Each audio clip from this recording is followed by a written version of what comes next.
जैसे कि American author Joyce Meyer ने बोला था कि पेशेंस सिर्फ किसी एक इंसान की वेट करने की एबिलिटी नहीं है, बल्कि वो वेट करते हुए किस तरीके से बिहेव करता है, वो पेशेंस है। हेलो दोस्तों, नमस्कार। सेल्फ इम्प्रूवमेंट के इस चैनल में आपका स्वागत है। हम हमारी जिंदगी में बहुत सारे गोल सेट करते हैं।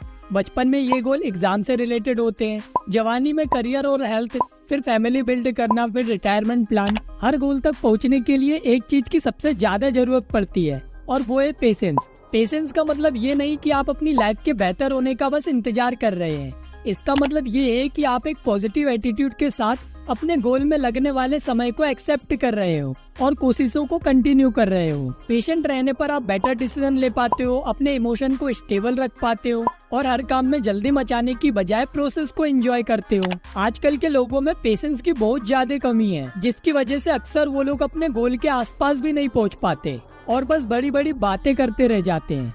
आज अगर आपको किसी का पेशेंस टेस्ट करना है तो बस कुछ ज्यादा नहीं करना है, बस ये देखना है कि वो इंसान अपनी डेली लाइफ में कैसे एक्ट करता है। अगर कोई अपने आगे चलती गाड़ी के जरा सा स्लो होते ही गालियां देने लग जाता है और कंटिन्यूअसली हॉर्न बजाना चालू कर देता है, या फिर कोई अपने फिटनेस रूटीन और डाइट के स्टार्ट होने के 2 दिन बाद ही जंक फूड खाना शुरू कर देता है, तो ये क्लियर हो जाता है कि ऐसे इंसान बिल्कुल भी पेशेंट नहीं है। इन्हें बस बिना मेहनत के इंस्टेंट प्लेजर चाहिए। आज हम देखते हैं कि हर इंसान अपने पेरेंट, फ्रेंड्स, दुश्मनों को ये प्रूव करना चाहता है कि वो भी कुछ अचीव करने के काबिल है। लेकिन जब ये अपने आप को प्रूव करने की इच्छा एक इंसान पर हावी हो जाती है तो वो शॉर्टकट ढूंढने लगता है और पेशेंस की ताकत को रिजेक्ट करके अपने टाइम को फालतू की चीजों में वेस्ट करते रहता है। पॉजिटिव रिजल्ट में लगने वाला समय इम्पेशेंट लोगों को फ्रस्ट्रेट करता है और आखिर में वो हार मानकर अपने ड्रीम्स पर गिव अप कर देते हैं। ऐसे में क्वेश्चन ये आता है कि आप मुश्किल सिचुएशन में धैर्य यानी पेशेंस कैसे रख सकते हैं। इसके 4 स्टेप होते हैं। स्टेप नंबर 1, जब भी कोई डिसीजन लो तब सिर्फ उसी मोमेंट के बारे में मत सोचो, बल्कि ये सोचो कि इसका लॉन्ग टर्म इम्पैक्ट क्या पड़ेगा। क्योंकि कई बार हम इम्पल्सिव होकर ऐसे डिसीजन ले लेते हैं जो हमें प्रेजेंट की प्रॉब्लम से बाहर तो निकाल लेते हैं, लेकिन फ्यूचर में वही प्रॉब्लम और बड़ी होकर हमारे सामने आती है। इसलिए अपने आप को एक सिंगल एंटिटी की तरह मत देखो जिसका कल कभी नहीं आता, बल्कि अपने आप को स्पेस टाइम के एक सीक्वेंस में देखो।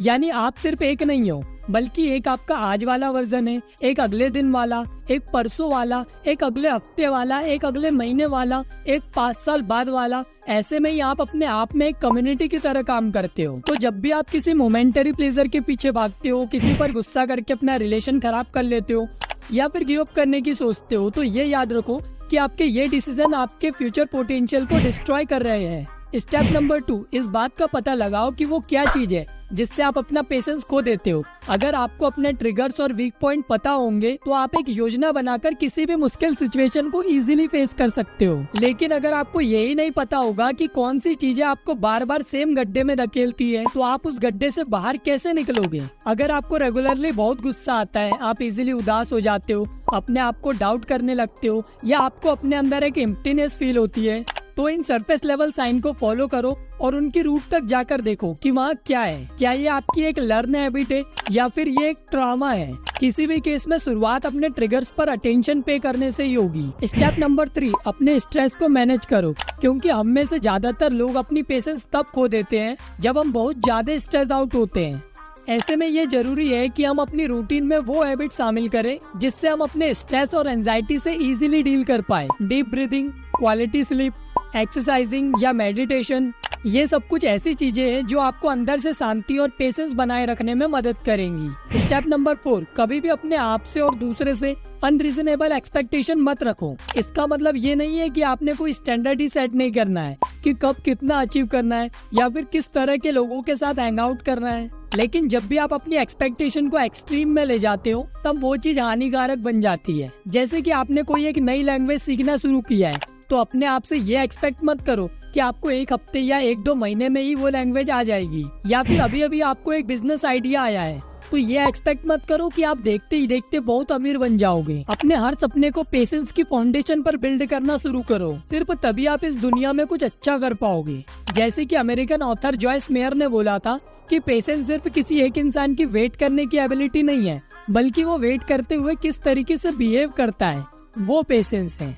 जैसे आपके अंदर पेशेंस था तो आपने इस वीडियो को एंड तक देखा, और अब एंड तक देख ही लिया है और वीडियो पसंद आई हो तो वीडियो को लाइक कीजिए और चैनल को भी सब्सक्राइब कीजिए, नहीं तो आप हमारी वीडियो कभी नहीं देख पाओगे, क्योंकि हमारा ये छोटा सा चैनल कई लाखों की भीड़ में खो जाएगा। तो धन्यवाद, मिलते हैं अगली वीडियो में।